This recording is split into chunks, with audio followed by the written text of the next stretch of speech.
As you know, for a variety of good reasons, we've set up a third-party campaign group in Alberta. Now, it's not a political party, it's just called a third party. It's more like a super PAC, as they would say in the States. It allows us to get involved in the petition gathering phase and the campaigning phase of the referendum on Alberta independence that's expected to take place on October 19th, less than 6 months from now. We're carefully following the law.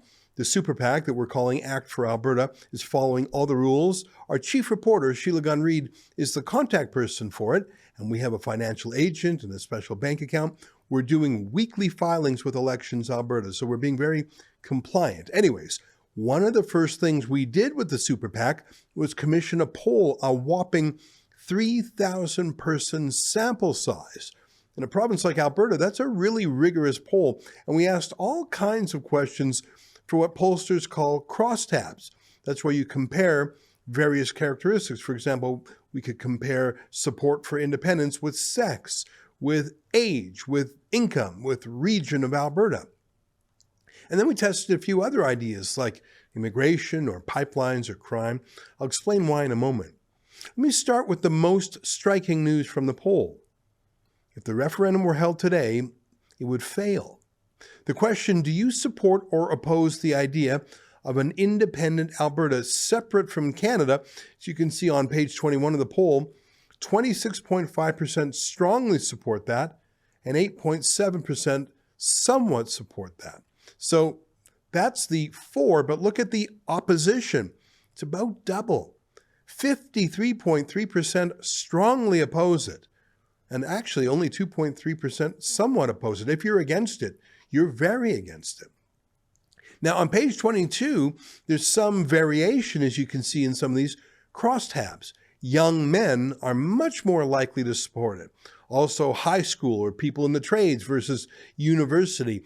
That would be 43.4% for high school education versus basically 19.8%, half as much for university grads. On page 23, you can see the real divide in Alberta. Rural support is 53.5%. I'm combining the strong support and the somewhat support. Compare that to Calgary and Edmonton in the mid-20s, about half as much.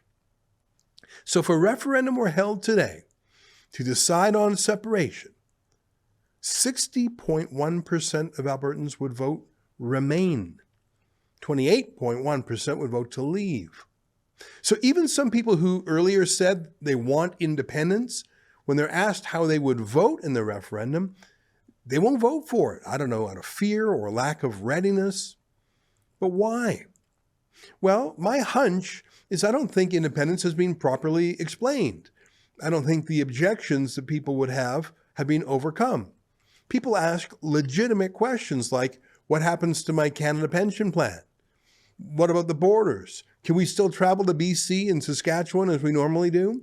How about the airports? How about the postage stamps? How about the currency? These are all legitimate questions, and all of them have legitimate answers. But I just don't think people have been educated about it yet, as opposed to, say, Quebec, which has been talking details like this for 50 years. Everyone knows how Quebec would go.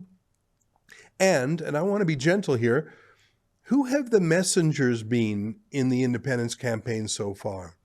If you've been following on the last 6 months, who have been the advocates? We know who the advocates are for the Remain side. Former Premier Jason Kenney, former Cabinet Minister Thomas Lukaszuk, the NDP leader there, Naheed Nenshi. They've been the Remain voices. Who have the Leave messengers been? Well, I like Jeffrey Rath. He's been on our show before, but he is a cowboy straight out of Central Casting. I think he'd admit that maybe he's not the best ambassador to other demographics like soccer moms. And to be very candid, and I like Jeff, but going down to the States repeatedly to meet with the Trump administration and then blabbing about that to the whole world, but keeping the details of the conversation secret, that's again something that the Mark Carney War Room could only dream up. That's just not going to convince soccer moms that this is a good idea. So I think we've been looking at the results of 6 months of messaging and a messenger that is pretty scary to people. And I don't even think that's what this referendum is about. Here, let me give you a hint about what it's about. This is my point of view based on our poll. But let me quote a leftist named Michael Moore. He's that commie who made a bunch of documentaries in the 1990s against General Motors, against firearms. He's a bit of a wackadoodle documentary maker. He's been at it for about 30 years. But listen to him, this was 10 years ago, talking to Democrats in Ohio why he thought Donald Trump was about to win. He was one of the only lefties that got it. He understood what voting for Trump actually meant. Take a listen, take a couple of minutes here. And while you're listening to him talk about Trump, think about Canada from the point of view of Alberta or Saskatchewan or any of the regions that you can't see from the CN Tower in Toronto. Take a look. Whether Trump means it or not is kind of irrelevant because he's saying the things to people who are hurting. And it's why every beaten down, nameless, forgotten working stiff who used to be part of what was called the middle class loves Trump. He is the human Molotov cocktail that they've been waiting for. The human hand grenade that they can legally throw into the system that stole their lives from them. And on November 8th, Election Day, although they've lost their jobs, although they've been foreclosed on by the bank, next came the divorce, and now the wife and kids are gone. The car's been repoed. They haven't had a real vacation in years. They're stuck with the shitty Obamacare bronze plan where you can't even get a fucking Percocet. They've essentially lost everything they had, except one thing. The one thing that doesn't cost them a cent and is guaranteed to them by the American Constitution, the right to vote. They might be penniless, they might be homeless, they might be fucked over and fucked up. It doesn't matter because it's equalized on that day. A millionaire has the same number of votes as the person without a job. One. And there's more of the former middle class than there are in the millionaire class. So on November 8th, the dispossessed will walk into the voting booth, be handed a ballot, close the curtain, and take that lever, or felt pen or touchscreen, and put a big fucking X in the box by the name of the man who has threatened to upend and overturn the very system that has ruined their lives. Donald J. Trump. Now, Trump has governed better than Michael Moore predicted, but I think half the reason people support Trump, even today, is just to send a message to the establishment the only way they could. Well, hello. So look at page 26 of the poll. Do you think the way Alberta is treated by the federal government in Ottawa is fair? 49.7% say it's unfair, which is a lot higher than the number who say they want independence or would vote for a referendum.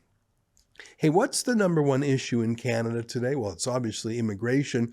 Look at page 35 of the poll. Nearly 49% of Albertans agree that Alberta needs to take control of immigration away from the fools in Ottawa.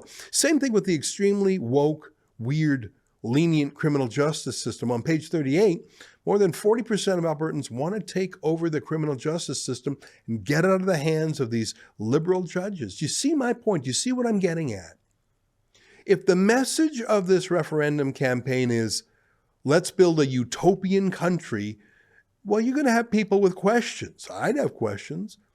People will take the devil they know rather than vague answers and a touch of secrecy, which is what they face so far. And what they face so far plays to the fears of the 51st state. But if you say, you know, this referendum is the first opportunity you've had to fight back against Ottawa in your lifetime. It's what Quebec got to do twice, by the way, and it helped them win either way. It's win-win.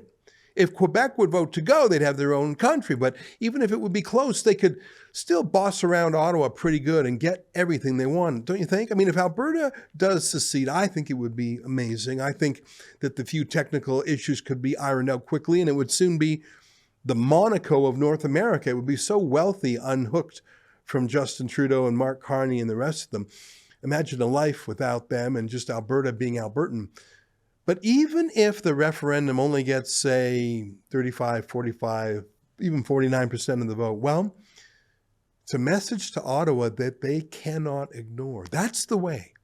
That's the ballot question. That's the way to campaign. Whenever Mark Carney raises your taxes, whenever Mark Carney shuts down your oil jobs, lies to you about pipelines and tankers and an MOU, whenever he opens up the floodgates of mass immigration or issues an insane court ruling or permits Islamic terrorists into our country, this is your way to hit back. It's your only way, a peaceful, legal way that our cousins in Quebec get to use. And damn it, we can use them too. On October 19th, send those bastards a message they'll never forget. That's your campaign message. And if you look at the poll, it just might win. To learn more, go to actforalberta.com.